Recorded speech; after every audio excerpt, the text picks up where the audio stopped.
Buenos tardes, deacons. I'm Rogan Kersh. If I haven't met you, Provost at Wake Forest. We're going to have a short pre-dinner collection of remarks and then go straight to eating. You're welcome to start drinking water and wine, which will make our remarks either go very quickly or drag them out. My assigned topic was the university today, and I could spend several hours just beginning to talk about Wake Forest and its wonderful present incarnation. I want to make one point and then turn things over to my cherished colleagues. The point is that the Wake Forest so many of you knew, some so recently, some longer ago, where are you, Anne? Is deeply committed to the core principle that epitomizes its founding, its remarkable, audacious move in 1956, and so much since, including the founding of this remarkable program in Salamanca. We are a deeply traditional place, profoundly committed to the extraordinary origins and style of teaching that I know Dean Gillespie will describe, to the overseas adventures that Dean Harrison, Associate Provost Harrison, sorry, and the wonderful Candelas will describe. At the same time, Wake Forest is deeply traditional. You don't make the kinds of changes in the educational landscape that Wake Forest has without also being audaciously, radically innovative. So this amazing juxtaposition of innovation and tradition shows up in our global space, again in ways they will describe, and also shows up on campus. And I want to describe one example of the kinds of continuing innovation that has kept us true to this twin foundation, this oxymoronic, two things at once characteristic of the university we love so well. And I want to talk about the undergraduate program and our graduate and professional schools. I know we have graduates here of fellow alums of the undergraduate, BAs and BSs, also people who've done masters and masters at Wake Forest. So I want to describe both. It's not unusual at all for business schools around the US to have an undergraduate program. In fact, Wake has a thriving one. I know some of you studied business as undergraduates at Wake. It's unheard of, for some odd reason, for the best law schools, or indeed any law schools in the US, to teach undergraduates. You think, why not? If there's a major in business, why not courses at least in law and society, or environmental law, or human rights law? Some of the wonderful professors in our law school have specialties in these areas. And so with Dean Gillespie's leadership and that of the Dean of the Law School, we began a cautious program whereby undergraduates at Wake Forest virtually uniquely take courses in the law school from law professors. Even more remarkable, our similarly fabulous professors in the medical center, the medical school, have begun to work in our new Wake downtown space. And for those of you who have not been back to campus and seen that, you must see this Salamanca audacious-like extension of Wake Forest to the old R.J. Reynolds tobacco factories downtown. As an example of the kind of innovation we're continuing to see out of Wake in coming years, I'll describe a single professor and his work and the connection across these graduate and professional undergraduate disciplines that continues to make this a whole university. A professor named Tony or Anthony Atala, who Wake Forest Medical School stole about a dozen years ago from Harvard, and who performs what seems like science fiction in his laboratories at something with a James Bondian name of W. Firm, the Wake Forest Institute of Regenerative Medicine. You may know the name Tony Atala because 6 or 7 years ago, in 2011, he had the second most clicked on TED Talk of all the TED Talks that came out that year. In it, he explained in that 12-minute brief period the work he had pioneered at Wake Forest in 3D printing. And this was before 3D printers were as ubiquitous as now. So additionally, he took a dot matrix printer. You recent grads, Abby will never have heard of a dot matrix printer, but some of us older folks, some remember them well, took a dot matrix printer, re-engineered it, invented something called bio-ink, and printed the first ever organ that could go into a human body to replace a diseased or dying organ. Tony Atala, with that technology, personally he and his team raised the successful transplant rate in the United States to considerably higher than it had been, up to about half of transplanted organs. He first worked on bladders. He's a urologist. He's printed and then transplanted to a patient's specification. It's personalized medicine, kidneys, hearts, so on through the body. It wasn't enough for Tony to raise the transplant rate to that level. So using a process he also invented and pioneered called DNA scaffolding, he has made it possible for people with diseased and damaged organs to regrow using their own cells in their bodies. Damaged, first he worked on bones and muscles, then the bladder, so on through kidneys, and this man has regrown a human heart, otherwise diseased and dying, inside a patient who in clinical trials is walking around 16 months later after he's achieved that. So again, it's science fiction, next generation, amazing, Nobel Prize in his future kind of work. One of the many remarkable professors at Wake Forest. In the spring of this coming year, a group of remarkably lucky 35 Wake Forest engineering new program undergraduates will begin a course in what we call biomaterials engineering, unique course of its type among undergraduates in the United States. They will be inside W Firm. That's a hard place to get into. They've got, as you might imagine, a lot of trade secrets. They also treat their patients inside this building in our new Wake Forest Innovation Quarter. So difficult to get in, but there will be 35 undergraduates who will be beginning a course in biomaterials science with the professor, Tony Atala. An example of the way that the college and our graduate professional schools have unified, connected to advance the kind of innovation that's so central to this university that we love for its traditions. And this has been an extraordinary celebration of the last 2 days and continue the traditions here in Salamanca. Also, though, the innovations. That's true here and it's true across Wake Forest work. Next up, to talk a bit about the global program generally. Yes, you're next. My dear Associate Provost, when I arrived at Wake Forest as Provost 6 years ago, Kline Harrison was a senior member of the Provost's office, took me under his wing, and has raised me up as a Provost. He has done so much for this global program, and I'm excited for him to speak to you now in this same innovation and tradition style. You'll hear from 2 more of us after that. And you're not drinking yet, so I'm going to start that when I get to my table. And we're so grateful you came to celebrate on this. I'd like to follow up Rogan's remarks with where we are as a global organization, a global institution. And to do that, I thought I would tell you about a dozen developments over the past dozen years in less than a half a dozen minutes, to keep it simple.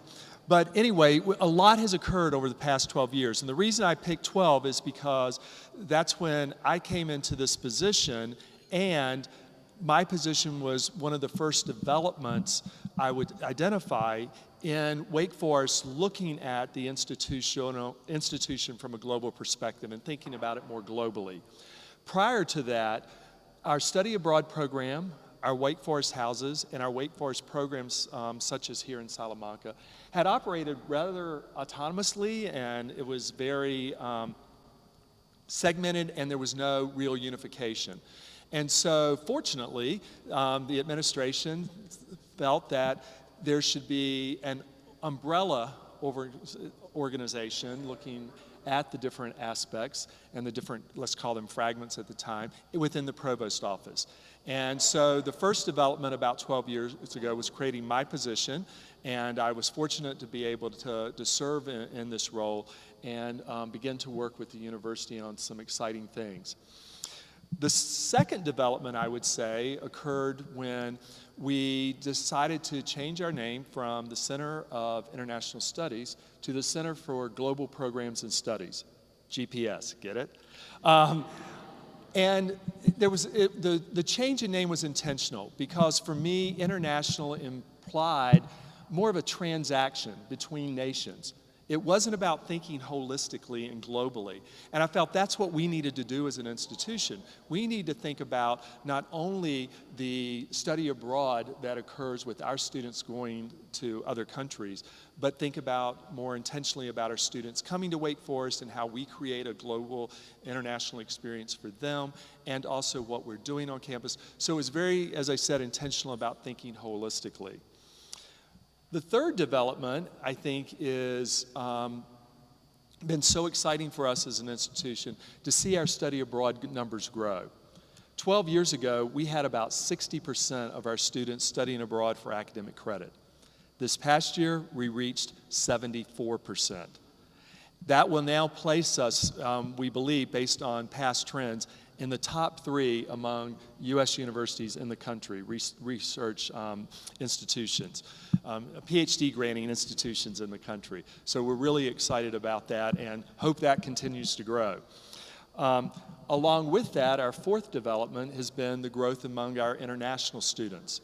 12 years ago, probably about 1% of our student population were international students. Now we're at 10%. And when you think about within that period of time, 100% increase, that's pretty good. So the fifth development is, as we have looked at, as this growth has occurred among both study abroad and international students, our own staff has grown. From 12 years ago, we had 6 people working in global programs and studies. Now we have 25. And what that has brought, I think, is greater quality, greater attention to students' interests and needs, and enabling them to study wherever they want in the world, while at the same time giving great care and attention to our international students coming to campus. The sixth development has been, for those of you who were here a dozen years ago or before, is we moved from the basement of Carswell Hall to Renolda Hall, where now we're on the patio. Yes, so you can actually enter our offices from the patio. And in many ways, it I think is symbolic of the appreciation and the recognition faculty and administration have given to our global programs and so forth. The seventh development has been the increase in financial support we've been able to give students interested in study abroad. At this point, we are giving over $500,000 annually to enable students to study abroad by providing that kind of financial support. At the same time, we developed a program called Magnolia Abroad Access Program, or MAP. This is a program targeted towards our first-generation students, our underrepresented students, enabling them to be able to study abroad. And one of the major components of that is any student in the MAP program, the Magnolia program, we will pay for their passport, get their photos taken, do all the processing so that they have a passport whether they're going abroad or not. And the intention there is if they had the passport, maybe they'll be more inclined to explore those opportunities when they never thought they were possible. Our eighth development is 12 years ago, our international service trips were being overseen by Campus Life, and they had initiated those, done a great job in that, but really didn't necessarily have the infrastructure to sort of scale those up. And so 2 years ago, that transitioned into global programs and studies, and now we're overseeing international students trips, and just this past year, we had a group going to Thailand. And next year it'll be Cambodia. So we're really looking at some interesting locations there. The ninth development is, as many of you probably know, we have interdisciplinary minors in international studies, global trade and commerce, Latin American and Latino studies, and those were in existence. But within the past 12 years, we also created an African studies minor. And our goal is to be sure that every continent is represented in some interdisciplinary way on campus so that students have an opportunity to study and learn on a global scale, a global perspective. Our 10th development is, as I mentioned, the attention we have given to study abroad, the attention to international students. We've also been very intentional about what we do on campus to facilitate not only the experience for international students and students returning from study abroad, but also students who don't have an opportunity to study abroad but still need and want a global perspective or a global mindset.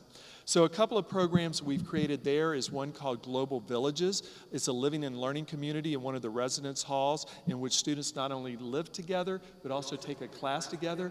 And right now, I think it's 1/3 of those students are US students.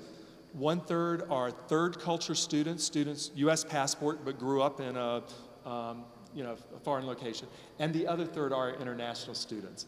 And they live together, and that's proving so successful that we're anticipating the next year or two, we will have 2 living and learning communities of 24 students instead of just 1. Another thing we're doing in terms of on-campus programs is for our international students.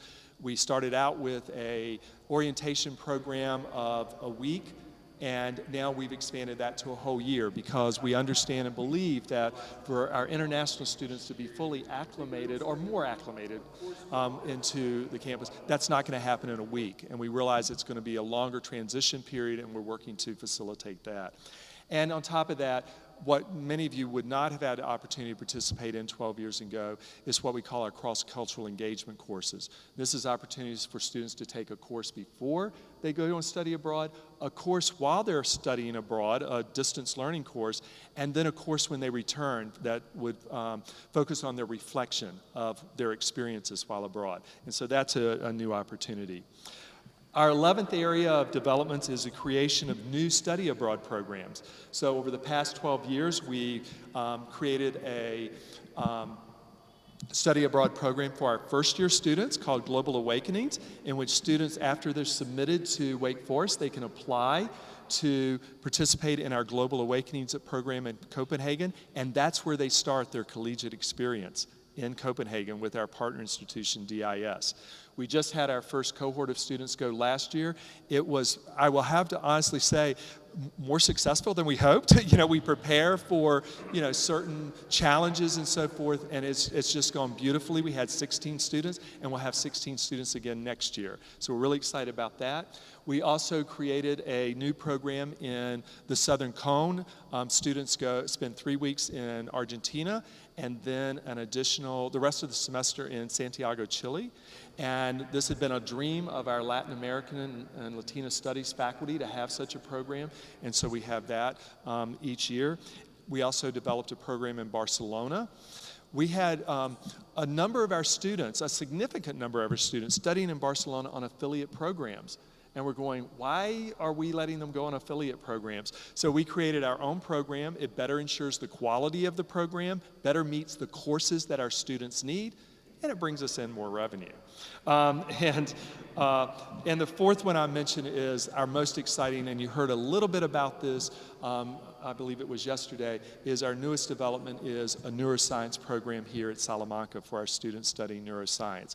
And that's going to be with the Neuroscience Institute. So we're very excited about launching that in fall of 2019. And last but not least, our 12th development is our development of our Global Away programs. Now, as I mentioned, we're looking at global holistically. And that means cities like Washington, D.C. and the San Francisco Bay Area are global cities, global areas, and therefore students should have an opportunity to consider that part of a global experience. So we created Wake Washington, and students study there.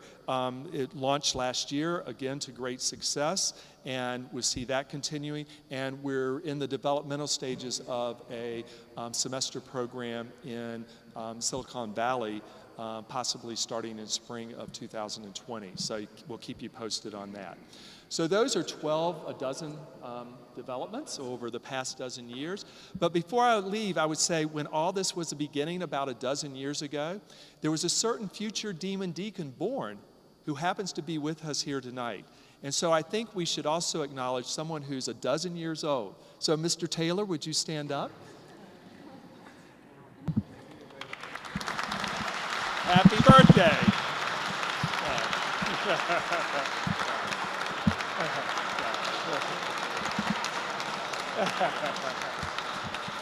So with that, I'll turn it over to Dean Gillespie, who will tell you a little bit more about the Salamanca program and why it's important. There's some important things I'd really like to share with you. First of all, I'd love you to just look in this room for a minute and think about how extraordinarily beautiful it is. In fact, I want you to think about how extraordinary it is for all of us to be gathering together here tonight in this beautiful city, this beautiful, beautiful city of learning, a place that has been dedicated to the making and the sharing of knowledge for over 800 years. Isn't that really amazing when you think about it? For me, and I'm sure this is the way for you, but for me, as someone who's a teacher and a historian and now a dean, it's always all about the learning, the way smart, thoughtful, caring, curious people have taken on the responsibility of learning well as students and as teachers for an entire lifetime. So I want to open my remarks by expressing my gratitude for learning. For those among us who are and continue to be learners, all of us really, and those of us who teach how to learn in the classroom and in life. So first of all, to all of you who are the alumni of Wake Forest's wonderful Salamanca program, I know you truly learned in all kinds of important and complicated ways in this special place. And being here is bringing that all home for you, reminding you of that right now. You have loved Salamanca and its people, and they have helped make you the incredible person that you are today. So I want to thank you for having the courage when you were 17 or 18 or 19 years old to take on a true immersion program at such a tender age when easier paths undoubtedly beckoned, and for coming back tonight to celebrate with us this wonderful, wonderful place and all that it represents. I also want to thank Kline Harrison, and I want to thank David Taylor, and I want to thank Jesse Francis and the whole GPS team for making this program possible. They have worked so hard to ensure its success at every stage of the way, for students, for faculty, and for this university. And as you've probably already discovered, they are consummate professionals. We're very, very grateful to you. And I want to thank the faculty and staff who are on both sides of the Atlantic, who have poured out their hearts and their minds and their imaginations into making Salamanca a true model for language learning. While learning can certainly happen in isolation, we all know that the best learning, the Wake Forest way of learning, the most inspired, the most revelatory learning, is made possible by gifted teachers. And as you all know, they are in abundance in the Salamanca program. We'll hear more from Candelas Gala herself about the program's history in just a minute, but we all know her leadership of this program has been exceptional. So too has Jane Albrecht's support for this program. She's been such a critical advocate since she came to Wake Forest in 1987. And that level of commitment and vision that Candelas and Jane have long embraced is now going to be carried out by the next generation of faculty leaders, Catherine Mayers, who will direct the program, and Ann Hardcastle, who is chair of Spanish. They joined Wake Forest only in the last decade or so, but their dedication means 40 more wonderful years ahead. Now, I want to especially single out the incomparable Javier Garrido. He is amazing.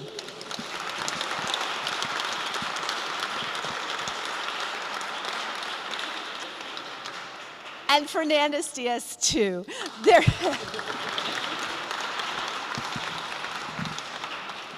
Their dedication to our students knows absolutely no bounds, and on top of it, as you see, these two can organize an incredible 40th Gala celebration.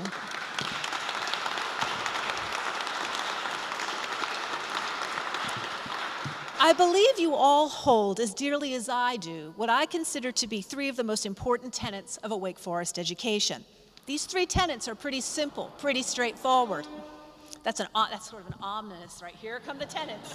Right? The first tenet is pretty obvious, academic excellence. The second is what I like to call engaged liberal arts. And the third is our Wake Forest motto, Pro Humanitate.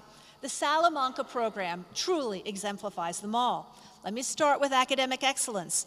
As incoming director Catherine Mayers herself has reminded me, not only is the University of Salamanca, our partner, one of the oldest and most prestigious universities in Europe and indeed the world, It has been designated a, quote, University of Excellence in 2017 for this teaching of Spanish throughout the European Union. And let me also add that the sciences, too, have been considered the sciences at Salamanca University, a University of Excellence as well, which is so timely given the neuroscience program we're about to launch.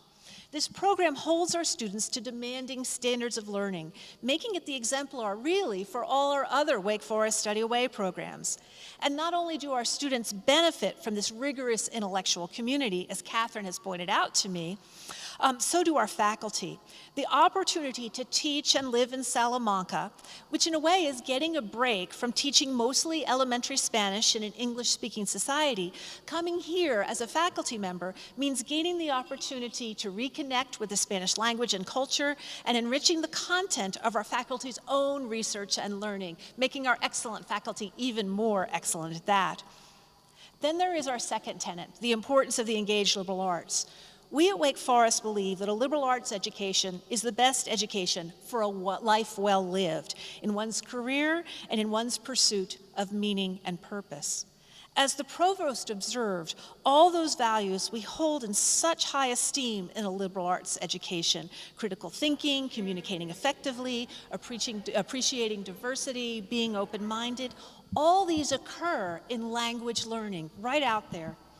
Because our program is so academically and culturally integrated, as Ann Hardcastle, chair of the Spanish and Italian Studies program, has explained to me, because our faculty are so passionate about linking our on-campus curriculum in Spanish and collaborating with the University of Salamanca faculty, they have been able to create a rich, cohesive, engaged education here, one that combines academic excellence and meaningful cultural experiences, not the least by taking students to the places in Spain that are key to the historical, political, and cultural development of the country, indeed of Europe, and really in many ways the whole world, weaving those trips again and again into the academic coursework and the learning that happens here.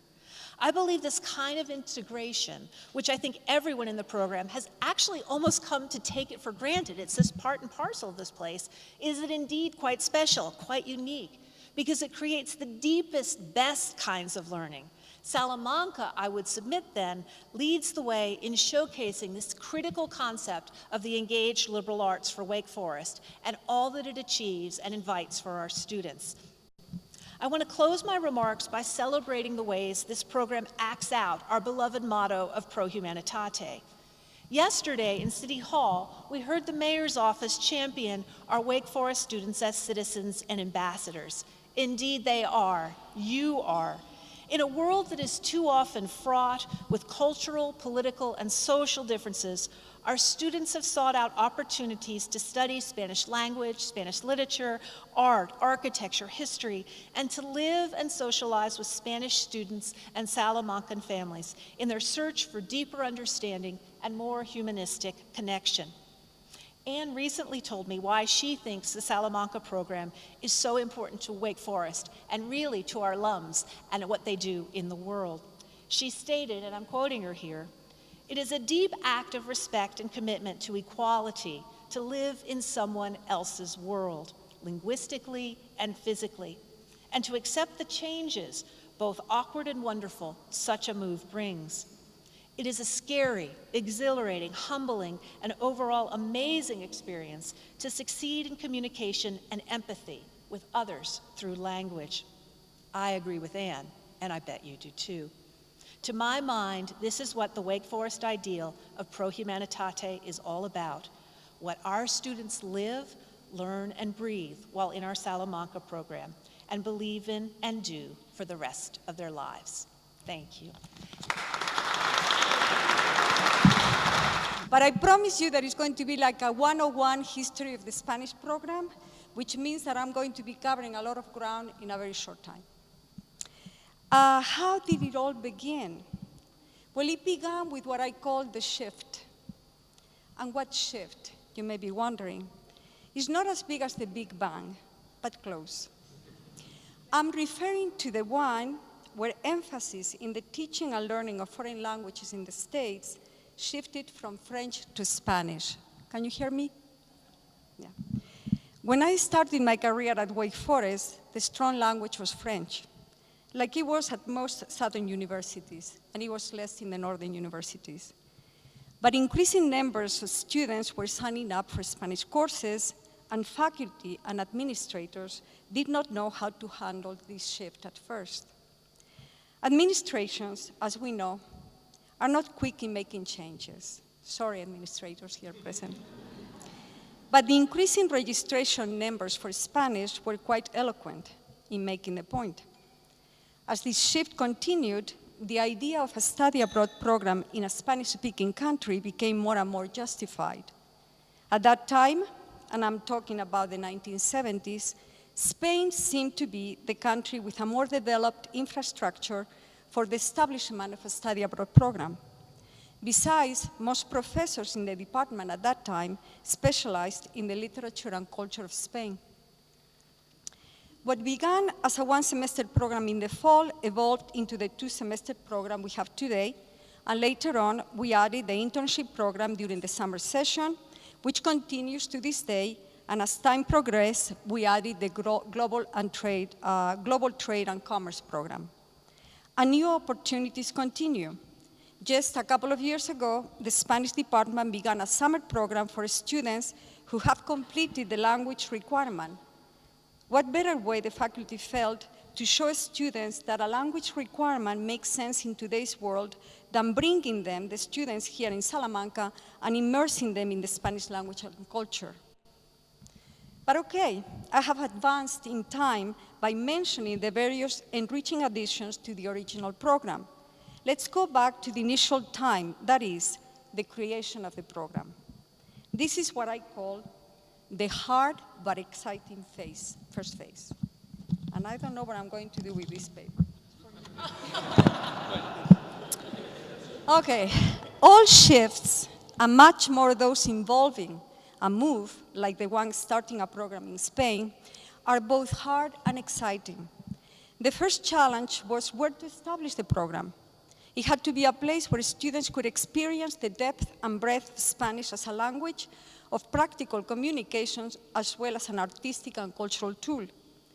Madrid was the first location, soon discarded because of big distances to be covered for any meeting with the students and the high cost of all services. Many other options came to mind. After all, Spain has great locations. Now there is a ghost. Okay. So Spain has many great locations near the sea and the mountains with long-established universities. Salamanca, however, had history. Okay. Well, Salamanca has history, prestige, and after all, it was my undergraduate alma mater.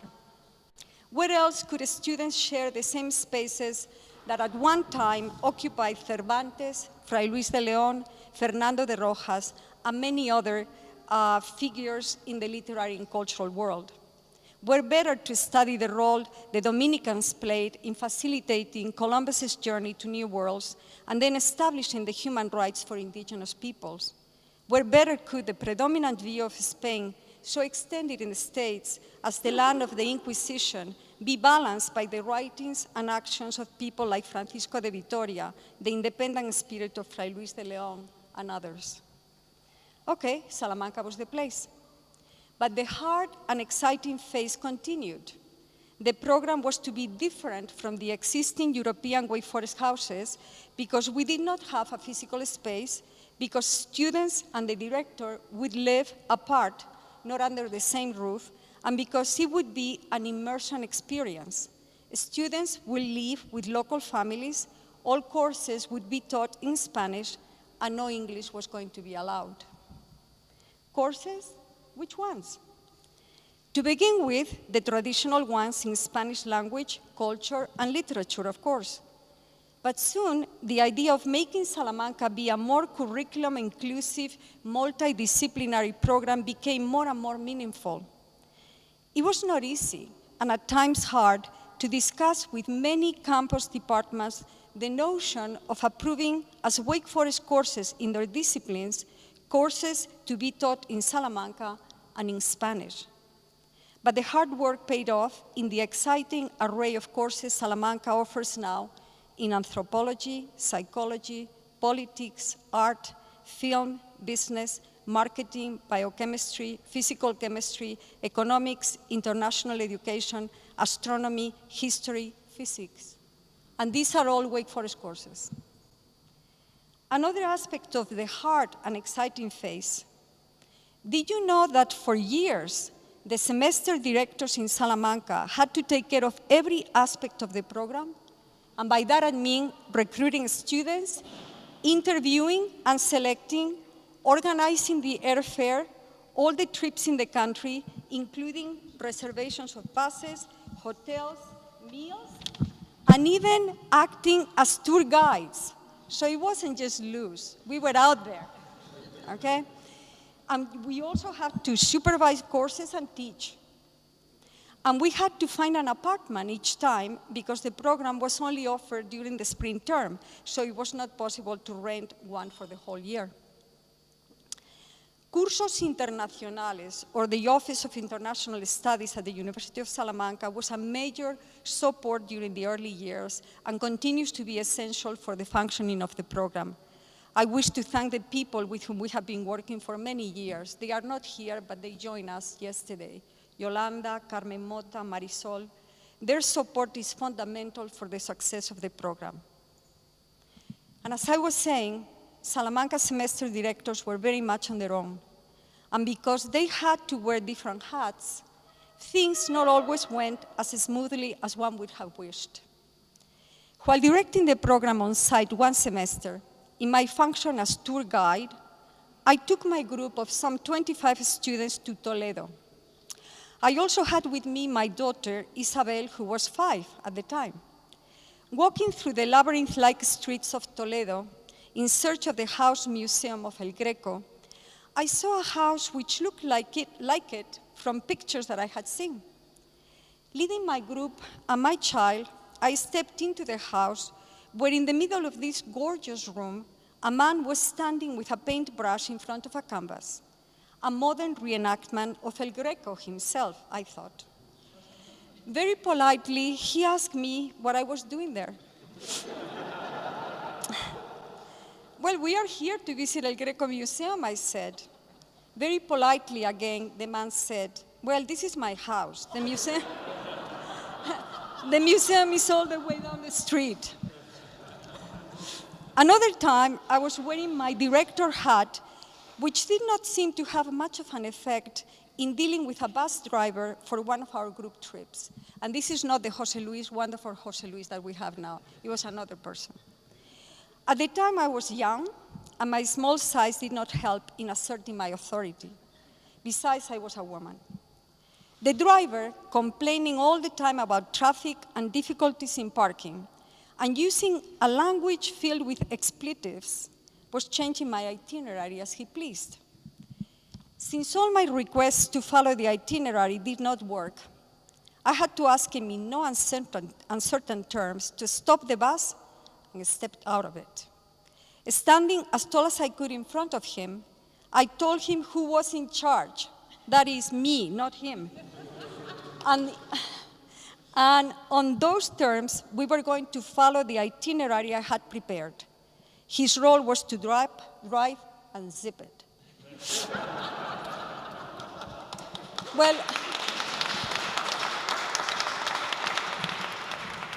Well, I could go on with anecdotes, but there is no time.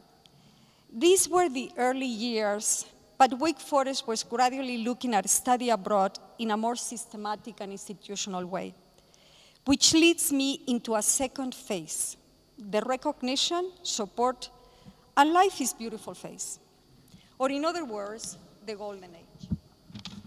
Recognition of the program, thank you, and its director and support of its development became the beautiful reality with the arrival of Associate Provost Kline Harrison and his great team of GPS, Jessica Frances, David Taylor, Mike Tyson, and many others.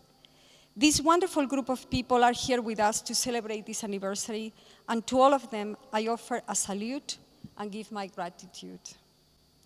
Associate Provost Harrison's support has allowed us to grow and his GPS team provides the assistance needed for the success of the program. Thank you, Kline, for your leadership and friendship, and for putting together such a great team.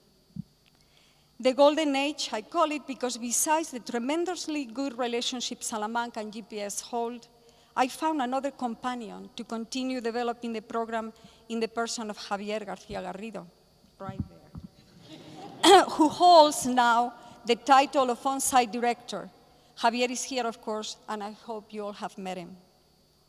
Javier came on board in 2005, 13 years ago, and ever since we have not stopped paying close attention to students' comments in their evaluations in order to keep polishing the program and providing new opportunities for students. One of the first things we did together was to secure a space for a center. We found a nice location and rented the space, but it soon became too small, prompting us to move the space to the space we have now. If I had to characterize my relationship with Javier, it would be that neither of us is ever short in ideas for the program and the energy to implement them. We both see what we wish to accomplish and don't surrender before possible obstacles. And Javier is technologically savvy, which comes in handy many times. Thank you, Javier, for all that you have contributed to the program on a daily basis. I will miss our collaboration. If things were not good as they were, they became even better with the addition of Fernando Diaz, our cultural instructor 4 years ago. Fernando is a tremendously effective guide, tutor, and trip organizer for students' individual trips. And thank you, Fernando. It is great to have you on board. With Javier and Fernando, we have an excellent and effective on-site team. Some of the colleagues in the Spanish program who have directed a semester program or more are here, like Jane Albrecht, Anne Hardcastle, I don't know where you are, Anne, somewhere, yes, and Catherine Myers. Thank you all for your support of the program. Catherine Myers will be taking over as director when I retire now. My best wishes to you, Catherine. The program will be in great hands with you and your leadership. No more faces are to be considered under my watch. I'm glad you're happy about that. Okay. Well, I'm talking about we all want to eat. I will simply add that we are not sitting on our laurels. In 2019, a new program in neuroscience will start in conjunction with the Salamanca Institute of Neuroscience. It will be very exciting to see it develop.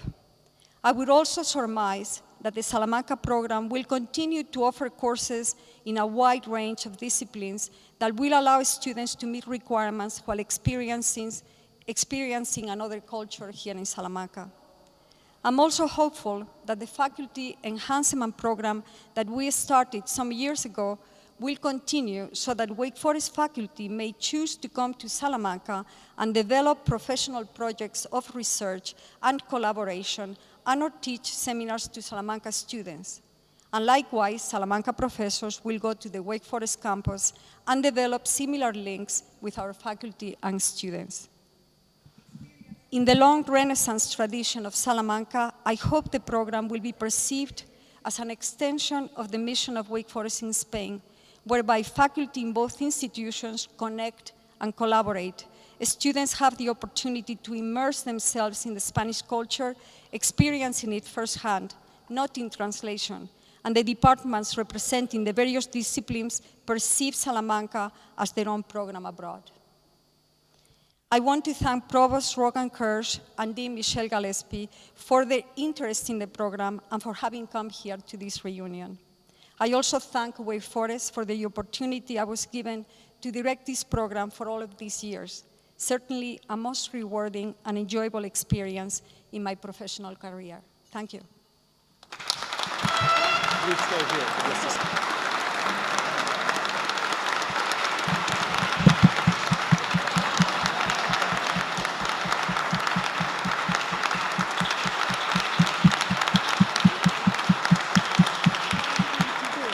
I'm just going to say something.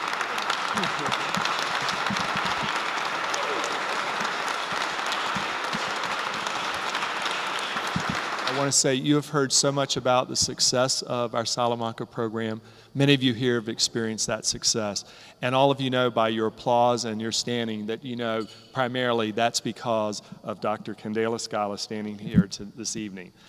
And we honored her at my home with a reception on campus a few weeks ago. And I shared something. I had something I thought was humorous that I shared, and Candelas said it meant a lot to her. So I'll share it with you. Over her tenure as program director of the Salamanca program, she has created 2 centers. She's hired 2 directors. She's secured 2 faculty apartments.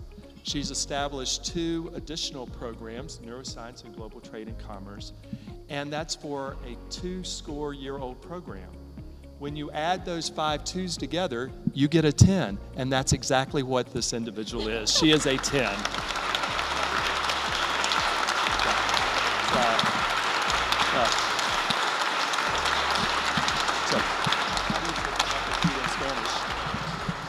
Well, now it's time for dinner. Que aproveche. That means bon appetit.